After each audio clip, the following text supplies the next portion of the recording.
The May 21st meeting of the Planning and Economic Development Committee will now come to order. Will the clerk please call the roll? Mr. Ansello is excused. Ms. Boyce? Here. Chairwoman DeFlorio? Here. Ms. Cayley is excused. Mr. Moyo? Here. President Carbone? Here.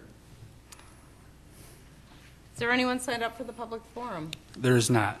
Is there anyone present who's not signed up to speak who would like to address the committee at this time? Seeing none, the next item on our agenda is a presentation. Rochelle Bell, the Senior Economic Planner of the Planning and Economic Development Department, will now give a brief overview of the 2019-2024 Capital Improvement Plan as it pertains to planning and economic development. Please keep in mind that we will have discussion on this presentation when it comes up on the referral. Rochelle, you're up.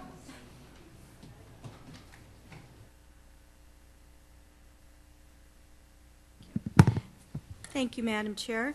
You should all have a copy of the County Executive's proposed 2019-2024 CIP. The Monroe County Planning Board reviewed this proposal. They held a public information meeting, and they prioritized budget year projects before this CIP was submitted to your honorable body. At the full legislature meeting in June, you'll set a public hearing for July, and then hopefully you'll vote to approve the plan. There are no funding approvals associated with taking action on this referral. So let's look at the 6-year program in terms of funding sources, budget year funding, and program highlights from selected departments. The proposed total program funding is $385,507,000, which is almost $4 million, or only 1% more than last year's program. Funding sources include county, district, enterprise, state, federal, and private. County funding, which accounts for 62% of the total CIP, is just over $237 million, which is 5.1% more than last year's program. There's two kinds of county funding. One is bonding, and the other is cash capital. Cash capital projects are paid for out of operating funds instead of with a bond, and cash capital does not impact the county's debt. All but 4 departments in the CIP utilize county funding. 29% of the increase in county funding, or about $7 million in total county funding, is cash capital, and most of that is due to projects in the Department of Information Services. So we'll talk about those projects in a minute. 2% of the increase in county funding is a balancing out of increased funding for voting machines and roads, and with the completion of phases of large facility and zoo projects. So there's some increases, some decreases. You kind of have to look at the balance. District funding for the DES Pure Waters program accounts for 13% of the total CIP funding, and it is 18% more than last year's program due to updated analyses of project requirements.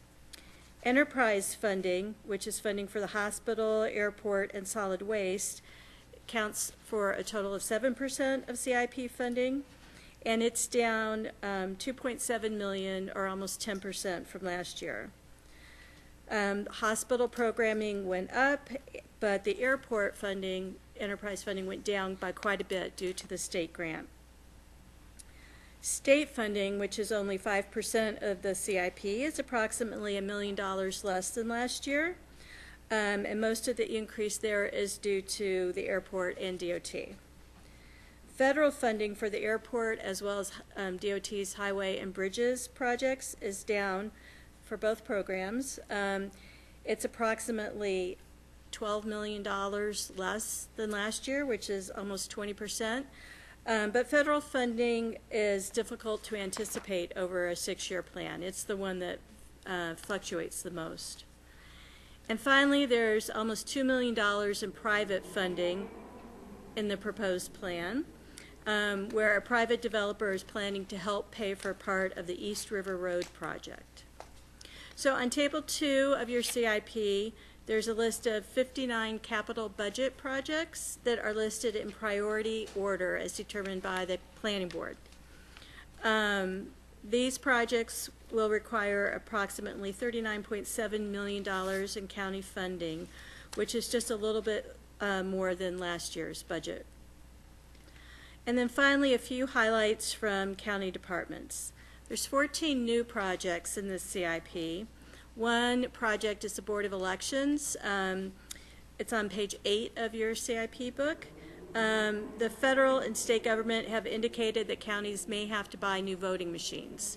And so we're planning for that just in case it happens. We haven't gotten the final word on that. The Information Services Program is described on pages 9 and 10 of your CIP. These are the same projects that were in last year's CIP, and they will be funded with cash capital and therefore not impact the county's debt. There's an increase in total funding for IS due to more accurately anticipating the impact of the LDC dissolution. And the increases in the later years of the CIP.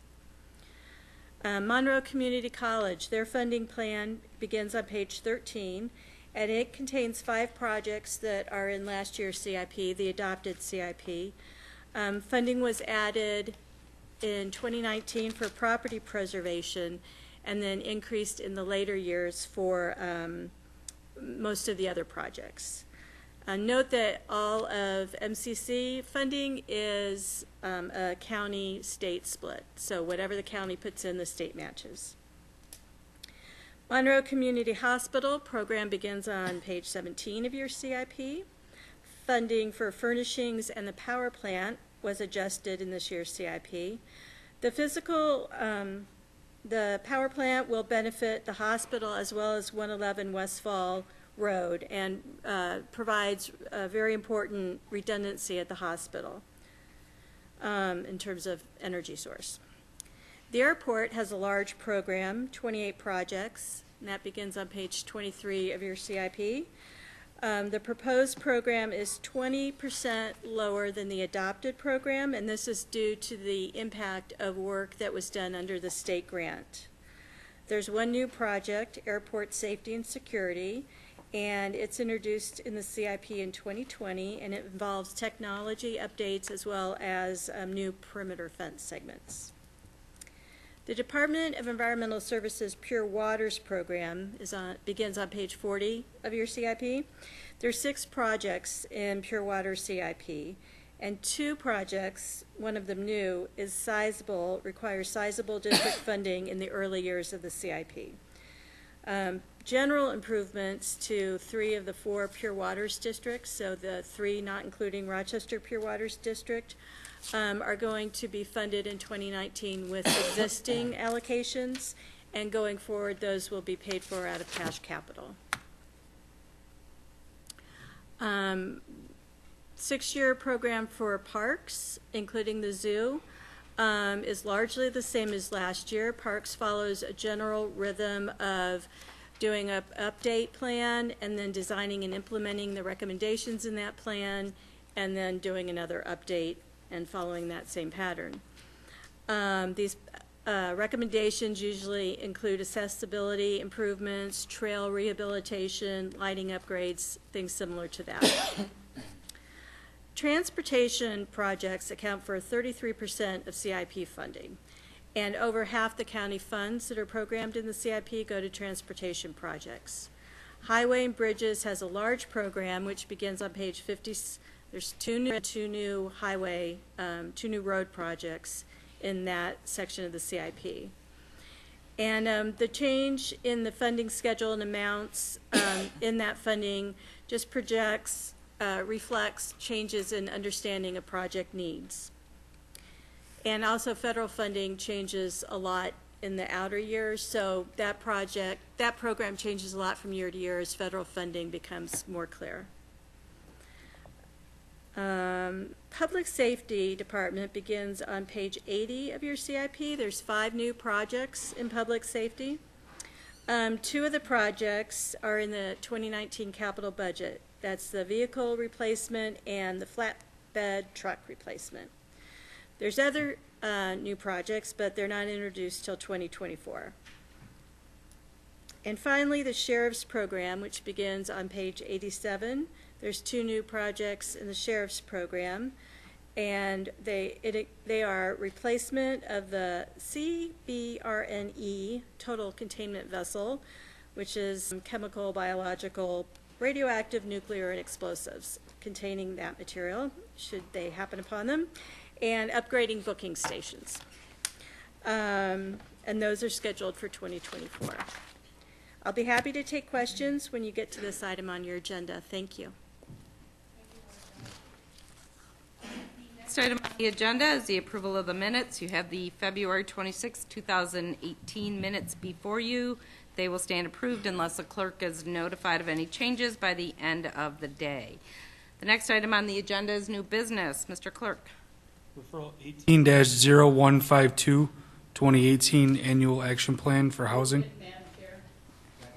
Moved by Legislator Boyce, seconded by President Carbone. Is there any discussion? Yes, Legislator Moyo, not Legislator That's Cayley. right, not Legislator Cayley. Thank you, Madam Chairwoman. Through you to the administration, will the annual action plan be posted on the county website or be available electronically in any way? Through the chair, the plan is currently on the community development website. Okay, thank you. And it'll continue to be there? Yes, through the chair. Thank you. Can you tell me, through the chair, what the turnout was for any and all public meetings regarding this proposal? Through the chair, the second public hearing, which was held at the Hilton Community Center, we had 5 attendees. Okay, you said the second, through the chair, was there a first? The first one is, through the chair, the first one is just to inform folks that we have funding available and that we're soliciting applications. Oh, thank you. Okay, so then after that, there was one meeting held. It was held in Hilton, and 5 people showed up? Yes, through the Thank chair. you. Through the chair, how was this communicated to the community? Was it, I guess I'll just leave it at that. How was the existence of the meeting communicated to the community? Through the chair, we posted the publication on the Messenger Post newspaper and also the Daily Record. We also sent direct mail to interested parties and our municipal partners. Okay, thank you. And just through the chair, how would you define who an interested party is that received direct mail? Through the chair, there are agencies and organizations that have been involved with community development or in the past have expressed interest in community development grants. Okay, great. Thank you very much for that. And then lastly, it speaks about members of the consortium. Are there any towns and villages in Monroe County that don't participate in this, through the chair? Through the chair, CDBG excludes Greece and Irondequoit because they receive their own funding, but through the home funding, all of the towns and villages are part of our consortium. Okay, great. Thank you very much. Thank you. All those in favor, please signify by saying aye. Aye. Opposed? Item carries. Next item. 18-0153. Moved by President Carbone, seconded by Legislator Boyce. Is there any discussion? Legislator Moyo. Thank you, Madam Chairwoman. I had a question about the procedure of what we're doing today.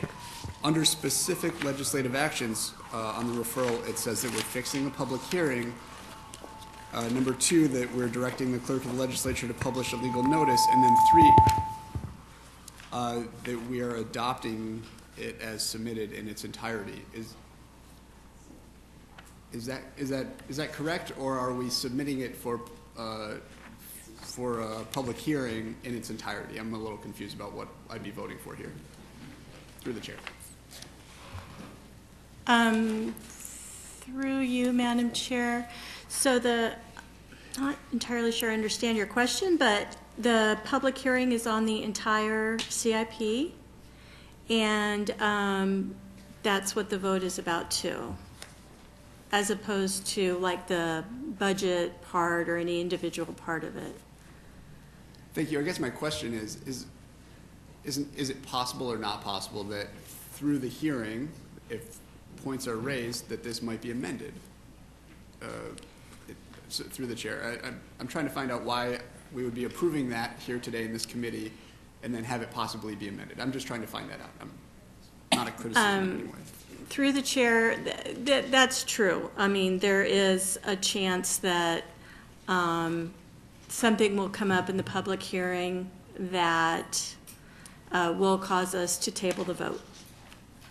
And so the legislature does vote on it, at that same meeting, but that's not to say if something came up, we wouldn't deal with it. But it has been taken, the planning board did hold a public information meeting. It's been online since it was introduced to the planning board. So it has been available to the public. The municipalities have, they know that it's available to review. Okay, thank you. So is it true then, Right. through the chair, with our vote tonight, this would be initial approval of the CIP? I'm just trying to get a sense of what we're doing here today because there seemed to be a... I just don't understand why we would be setting a public hearing and also approving it at the same time. Okay.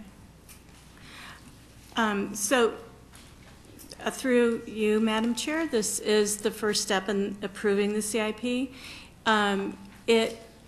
The CIP gets amended throughout the year as things come up through a process that goes to the planning board and then back to the legislature. You've probably been through that with previous CIPs. Right. Okay, I guess I understand. Thank you. Any further discussion? All those in favor, please signify by saying aye. Aye. Item carries. Is there any other business to come before the committee at this time? Seeing none, the May 21st, 2018 meeting of the Planning and Economic Development Committee stands adjourned. The next meeting of the Planning and Economic Development Committee will be held on Monday, June 25th, 2018 at 11:15 p.m.